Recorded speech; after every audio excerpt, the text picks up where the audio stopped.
क्या आपने कभी सोचा है कि क्यों हर साल शरद ऋतु में पूरे देश भर में नवरात्रि मनाई जाती है?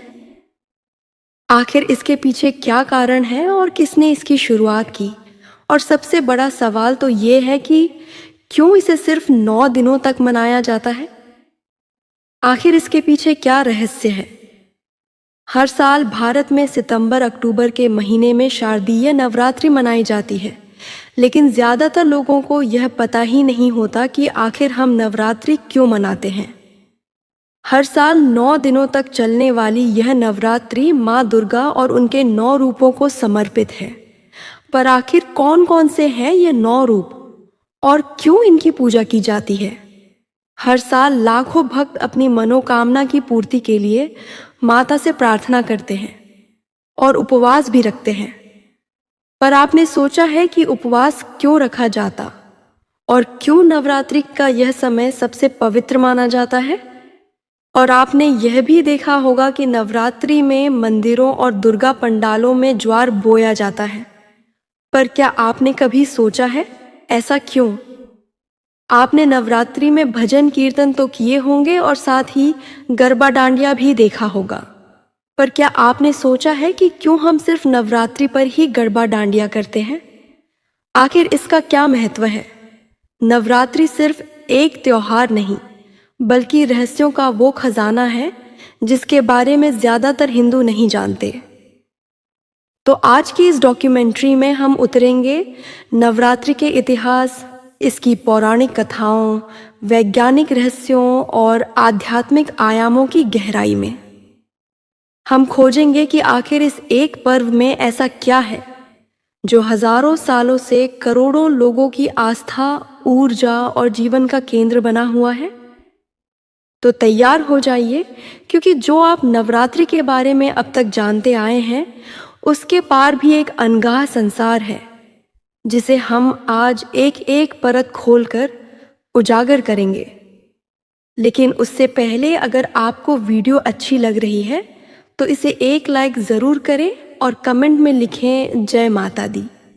नमः सद्गुण देवाय त्रिपुराय नमो नमः भव भय हर करुणा कराय अनताय नमो नमः।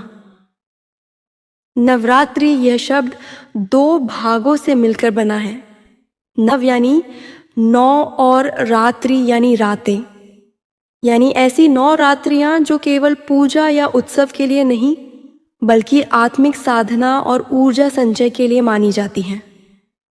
इन 9 दिनों को देवी शक्ति के 9 रूपों की उपासना का काल कहा गया है। सबसे पहला उल्लेख हमें मार्कंडेय पुराण के देवी महात्म्य खंड में मिलता है, जहां देवताओं द्वारा महिषासुर के अत्याचार से बचने के लिए माँ दुर्गा को आह्वान करने और फिर 9 दिन तक चले महासंग्राम का वर्णन है। इसी कथा ने नवरात्रि की नींव रखी। इसके अलावा कालिका पुराण, स्कंद पुराण और देवी भागवत पुराण जैसे ग्रंथों में भी नवरात्रि व्रत और दुर्गा पूजा का वर्णन है।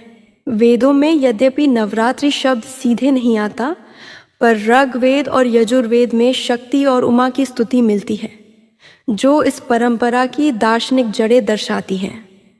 समय के साथ यह साधना उत्सव का रूप लेने लगी।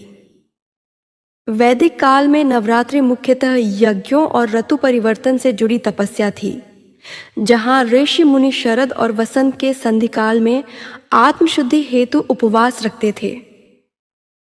गुप्त काल यानी कि लगभग 4वीं से 6वीं सदी ईस्वी तक आते आते शक्ति उपासना जनसामान्य में फैलने लगी और दुर्गा पूजा सामाजिक त्योहार बनने लगी।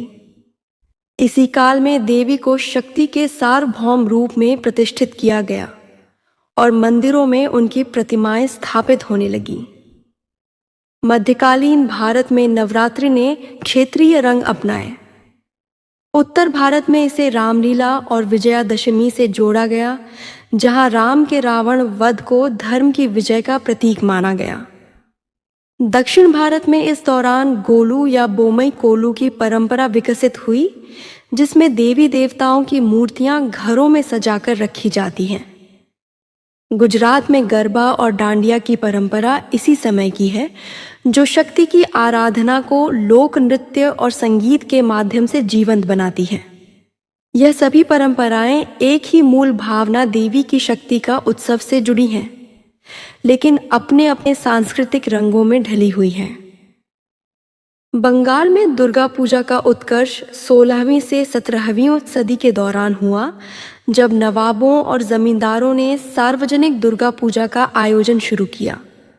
पहले यह पूजा केवल बड़े घरानों में होती थी, लेकिन ब्रिटिश काल में 18वीं और 19वीं सदी में बारोयारी पूजा की परंपरा शुरू हुई, जहां 12 या अधिक लोग मिलकर सामूहिक रूप से भव्य दुर्गा पंडाल सजाते थे। धीरे धीरे यह आम जनता का त्योहार बन गया और आज कोलकाता की दुर्गा पूजा विश्व प्रसिद्ध है, जिसे यूनेस्को ने भी इंटेंजिबल कल्चरल हेरिटेज घोषित किया है।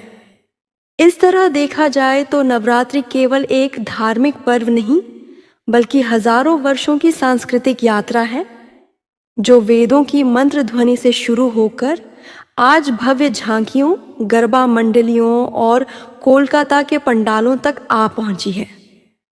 हर युग ने इसे अपने रंग दिए, पर इसकी आत्मा देवी शक्ति की आराधना आज भी वैसी ही जीवित है जैसे हजारों साल पहले थी। बहुत समय पहले जब त्रिलोक पर देवताओं का शासन था, तब असुरों का भी एक शक्तिशाली कुल था, दैत्य कुल। इसी कुल से एक असुर उत्पन्न हुआ जिसका नाम था महिषासुर। उसका शरीर भैंस का था। उसने कठोर तपस्या करके ब्रह्मा जी को प्रसन्न किया और उनसे वरदान मांगा कि कोई भी देवता, दानव या असुर उसे ना मार सके। स्त्री जाति को कमजोर समझते हुए महिषासुर ने उससे सुरक्षा नहीं मांगी, जिसके बाद ब्रह्मा जी ने उसे वरदान दिया और अंतर्ध्य हो गए। इस वरदान के बाद महिषासुर अहंकारी हो गया। उसने देवताओं पर चढ़ाई कर दी, इंद्रलोक पर अधिकार कर लिया और इंद्र, वरुण, अग्नि, यम, वायु जैसे सभी देवताओं को पराजित कर स्वर्ग से निकाल दिया। देवताओं की सेना टूट चुकी थी और पूरा ब्रह्मांड भय और अंधकार से भर गया था। हताश देवता तब ब्रह्मा, विष्णु और महादेव के पास पहुंचे और उनसे सहायता मांगी, पर दुविधा यह थी कि वरदान के प्रभाव से उसे कोई देवता नहीं हरा सकता। तब त्रिदेवों ने अपनी शक्ति से एक देवी को उत्पन्न किया, जो थी माँ दुर्गा। देवताओं ने उन्हें अपने अपने दिव्य अस्त्र प्रदान किए। विष्णु ने सुदर्शन चक्र, शिव ने त्रिशूल, वरुण ने शंख, अग्नि ने भाला, इंद्र ने वज्र, वायु ने धनुष बाण, यम ने दंड और हिमालय ने उनका वाहन सिंह भेंट किया। देवी दुर्गा 10 भुजाओं में 10 दिव्य अस्त्र धारण किए। सिंह पर आरूढ़ होकर महिषासुर की सेना की ओर प्रस्थान कर गईं। फिर शुरू हुआ महासंग्राम, जो पूरे 9 दिन और 9 रात चला। अंततः 9वें दिन उसने पहाड़ जितना विशाल शरीर धारण कर गर्जना की, किंतु देवी दुर्गा ने अपने सिंह को आगे बढ़ाया, महिषासुर पर चढ़ बैठी, त्रिशूल से उसका हृदय भेद दिया और तलवार से उसका मस्तक काट डाला। उसी क्षण आकाश से देवताओं ने पुष्प वृष्टि की और स्वर्ग पुनः प्रकाश से भर उठा। नवरात्रि के 9 दिन दरअसल महिषासुर के साथ चली 9 दिन की उस युद्ध गाथा का प्रतीक है, जिसमें हर दिन देवी ने अपने एक रूप से बुराई का अंत किया। इसीलिए आज भी नवरात्रि में नवदुर्गा की आराधना की जाती है और दशहरे के दिन बुराई के प्रतीक रावण का दहन कर विजय का उत्सव मनाया जाता है। जब देवी दुर्गा महिषासुर का वध करने के लिए प्रकट हुई थीं, तब उन्होंने एक ही रूप में नहीं बल्कि अपने 9 रूपों में धीरे धीरे प्रकट होकर उस युद्ध में विजय पाई थी।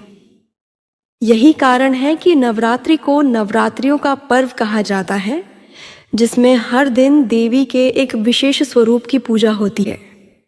इन 9 रूपों को सामूहिक रूप से नवदुर्गा कहा जाता है और हर रूप के साथ एक विशिष्ट कथा, प्रतीक और आशीर्वाद जुड़ा हुआ है। पहले दिन शैलपुत्री पर्वतराज हिमालय की पुत्री, जो शक्ति की जड़ और स्थिरता का प्रतीक है। वे बैल पर सवार होती हैं और हाथ में त्रिशूल धारण करती हैं। दूसरे दिन ब्रह्मचारिणी तपस्विनी रूप, जिन्होंने भगवान शिव को पाने हेतु कठोर तपस्या की थी, यह आत्म संयम और साधना की शक्ति देती है। तीसरे दिन चंद्र घंटा, इनके मस्तक पर अर्धचंद्र होता है और यह सिंह पर सवार रहती हैं। यह साहस और निडरता की प्रतीक मानी जाती हैं। चौथे दिन कुष्मांडा कहा जाता है कि इन्होंने अपनी मुस्कान से ब्रह्मांड की रचना की थी। यह सृजन और सकारात्मक ऊर्जा की देवी है। पांचवें दिन स्कंद माता, भगवान कार्तिकेय की माता, जो भक्तों को मातृत्व और सुरक्षा का आशीर्वाद देती हैं। छठे दिन कात्यायनी महिषासुर वधिनी रूप, जो बल, क्रोध और न्याय की देवी हैं।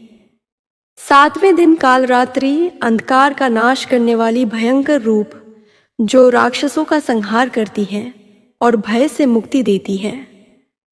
आठवें दिन महागौरी, श्वेत वर्णा, शांत और दिव्य तेज से पूर्ण, जो पवित्रता और मोक्ष की देवी मानी जाती है।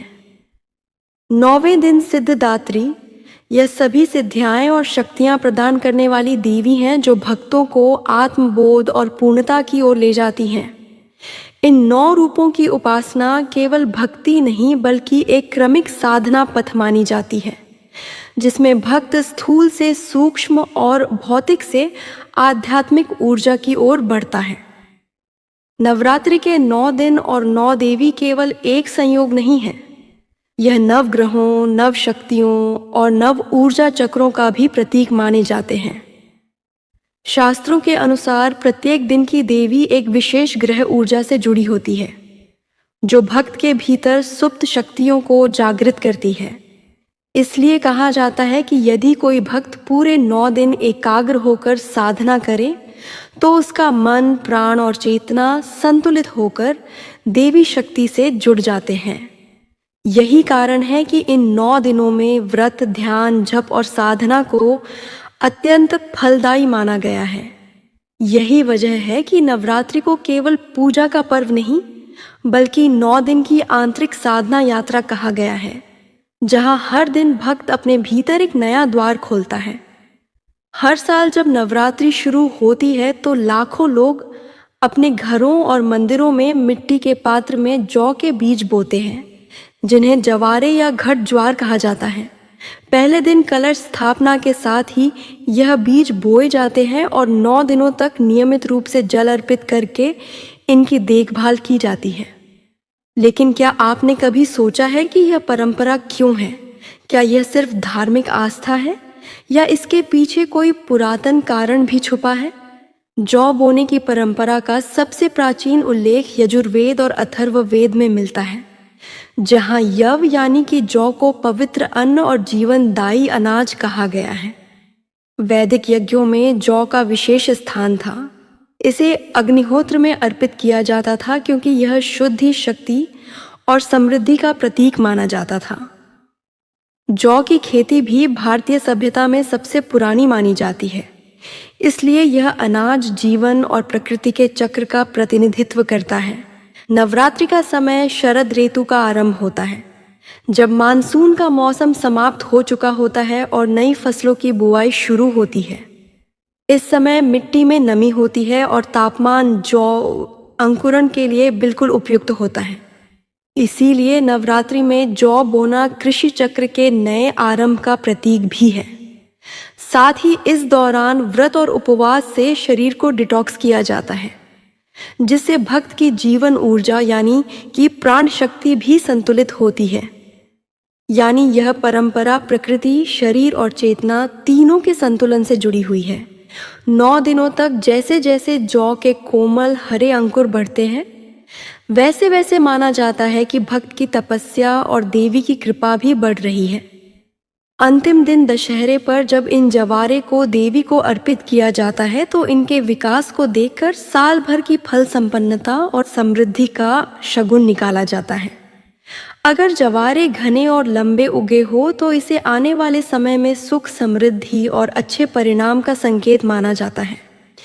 इन हरे भरे जवारे को मां दुर्गा की सजीव शक्ति का प्रतीक भी माना जाता है, जैसे वे इन छोटे बीजों में नई सृष्टि का जीवन भर देती हैं, वैसे ही वे भक्तों के जीवन में नई ऊर्जा और नव सृजन का संचार करती हैं। यही कारण है कि नवरात्रि में जॉब होना केवल एक धार्मिक कर्मकांड नहीं, बल्कि मातृशक्ति के जीवन यानी स्वरूप को प्रत्यक्ष अनुभव करने का माध्यम माना गया है। नवरात्रि को अक्सर लोग केवल एक धार्मिक पर्व मानते हैं, लेकिन अगर हम इसकी जड़ों में झांकें तो पाएंगे कि यह प्रकृति और मानव शरीर दोनों के गहरे विज्ञान से जुड़ा हुआ उत्सव है। नवरात्रि साल में 2 बार आती है, चैत्र यानी कि मार्च अप्रैल के बीच और शारदीय यानी कि सितंबर अक्टूबर के बीच।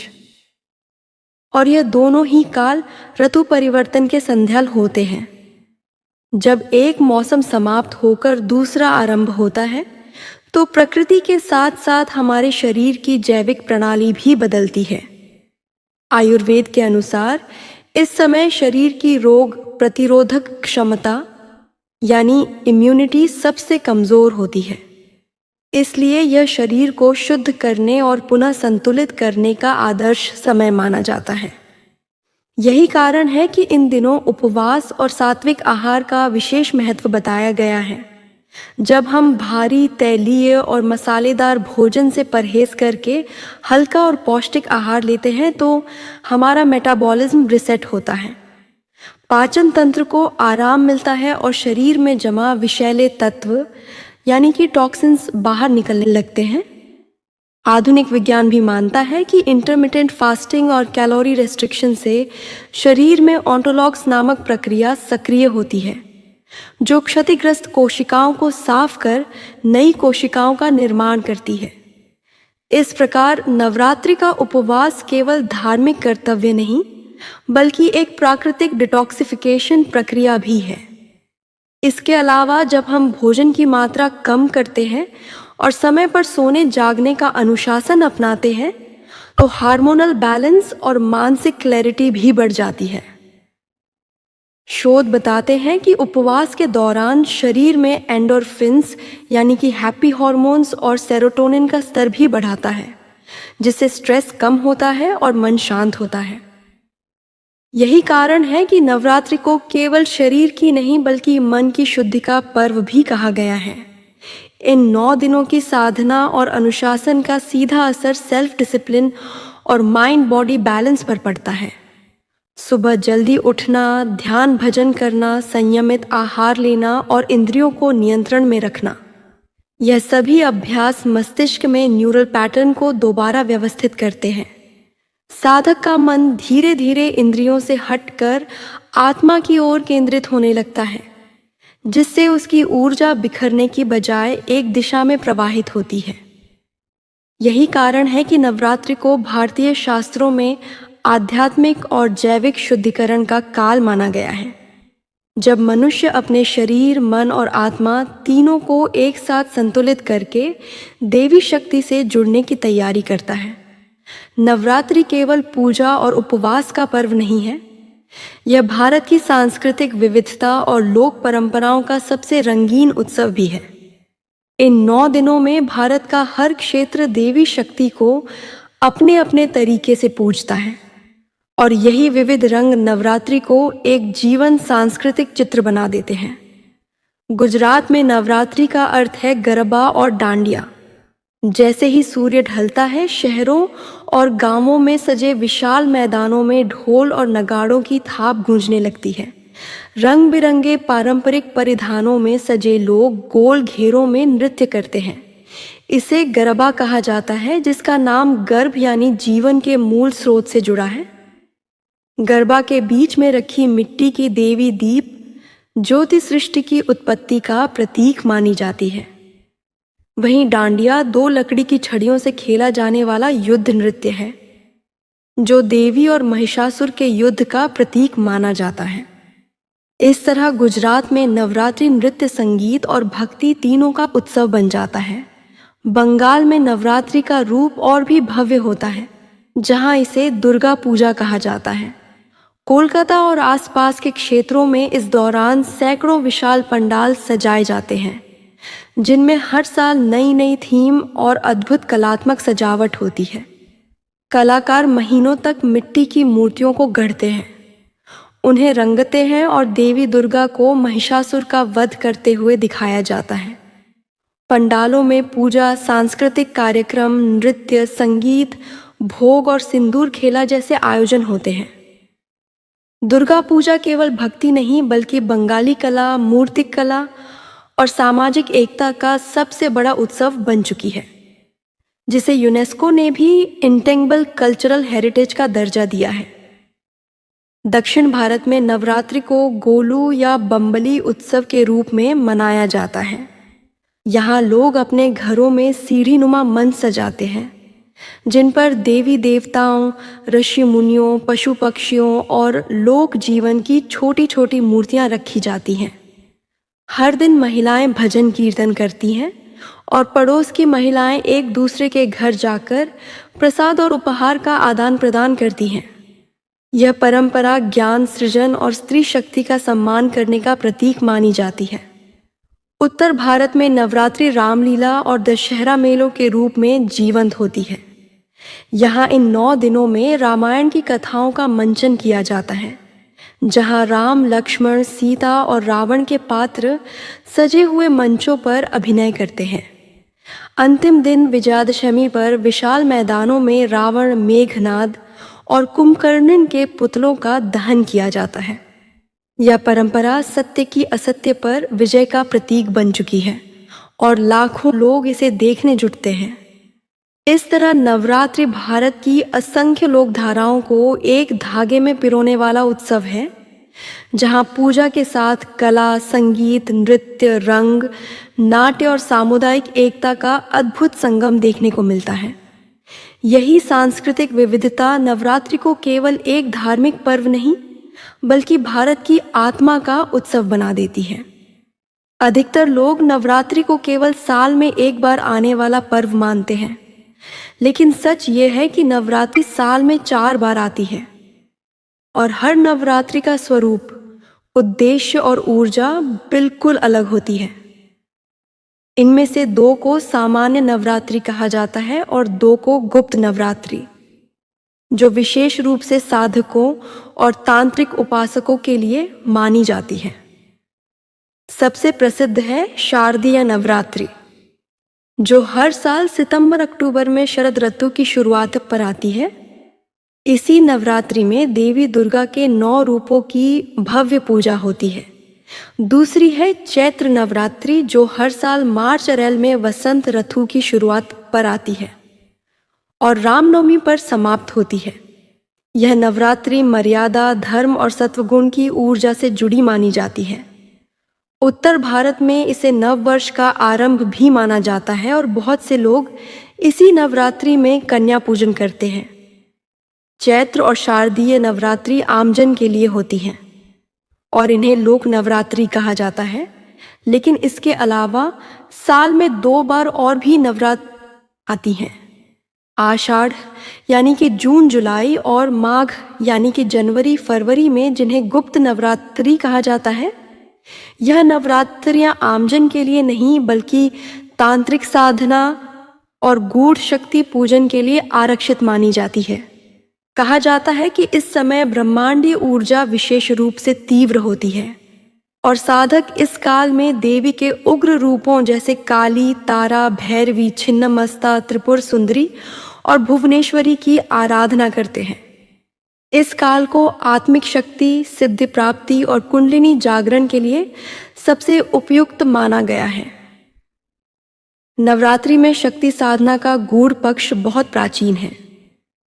देवी महात्मा और तंत्रसार जैसे ग्रंथों में बताया गया है कि नवदुर्गा केवल पूजा की प्रतीक नहीं है, बल्कि वे मानव शरीर के 9 ऊर्जा चक्रों यानी कि नवचक्र की जागरण शक्तियां भी हैं।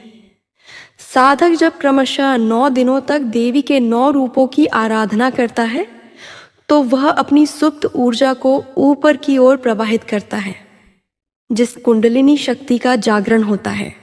यही कारण है कि गुप्त नवरात्रि के दौरान बहुत से साधक एकांत में रहकर मौन व्रत, जप, हवन और ध्यान जैसी विधियों से साधना करते हैं।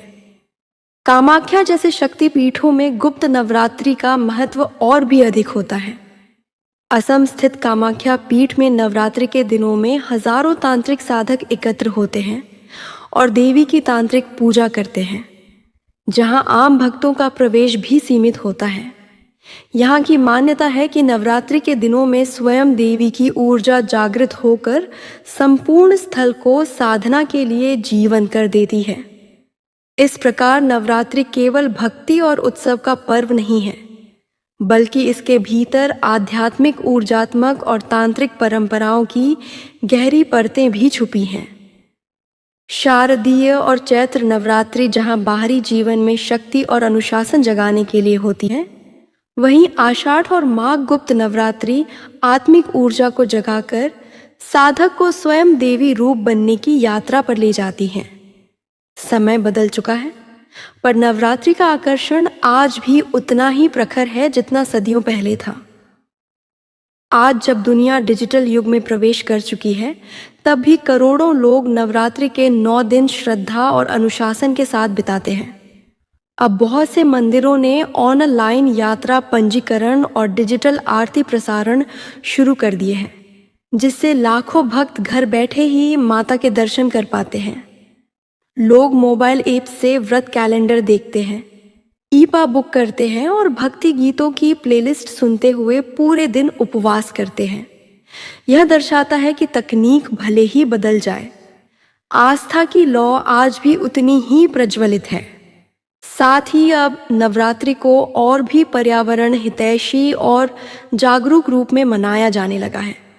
पहले जहां भारी प्लास्टर और रंगों से बनी मूर्तियां जल प्रदूषण का कारण बनती थीं, वहीं मिट्टी, शालग्राम पत्थर और बायोडिग्रेडेबल सामग्री से बनी मूर्तियां अधिक लोकप्रिय हो रही हैं। पंडालों में बिजली की जगह सौर ऊर्जा से रोशनी और प्लास्टिक की जगह पत्तों से बने दोने पत्तल का उपयोग किया जा रहा है। यह दर्शाता है कि भक्ति और पर्यावरण संरक्षण साथ साथ चल सकते हैं। पॉप कल्चर और सोशल मीडिया ने भी नवरात्रि को एक नया आयाम दिया है। इंस्टाग्राम, यूट्यूब और फेसबुक पर गरबा डांस चैलेंज, मेकअप और ट्रेडिशनल फैशन रील्स और व्रत रेसिपी वायरल होती हैं। युवा पीढ़ी के लिए नवरात्रि अब केवल पूजा नहीं, बल्कि अपनी संस्कृति से जुड़ने और अपनी पहचान व्यक्त करने का मंच बन चुकी है। और यह केवल भारत तक सीमित नहीं है। प्रवासी भारतीय दुनिया के हर कोने में नवरात्रि का भव्य आयोजन करते हैं। अमेरिका, ब्रिटेन, ऑस्ट्रेलिया, खाड़ी देशों और अफ्रीका तक में भारतीय समुदाय गरबा नाइट्स, दुर्गा पूजा और रामलीला आयोजित करते हैं। यह दर्शाता है कि नवरात्रि केवल एक धार्मिक त्योहार नहीं, बल्कि भारत की सांस्कृतिक आत्मा का वैश्विक उत्सव बन चुकी है। लेकिन इन आधुनिक रंगों के बीच भी नवरात्रि का मूल संदेश आज भी वही है। शक्ति की उपासना देवी दुर्गा केवल महिषासुर मर्दिनी नहीं, बल्कि स्त्री शक्ति के उस शाश्वत स्वरूप की प्रतीक है, जो सृष्टि को जन्म भी देती है और उसकी रक्षा भी करती है।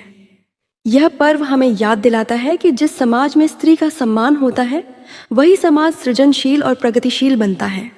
नवरात्रि की 9 रातें आत्म साधना की यात्रा मानी जाती हैं, जब साधक अपनी इंद्रियों पर नियंत्रण कर अपने भीतर के अंधकार को परास्त कर आत्मबोध की ज्योति तक पहुंचता है।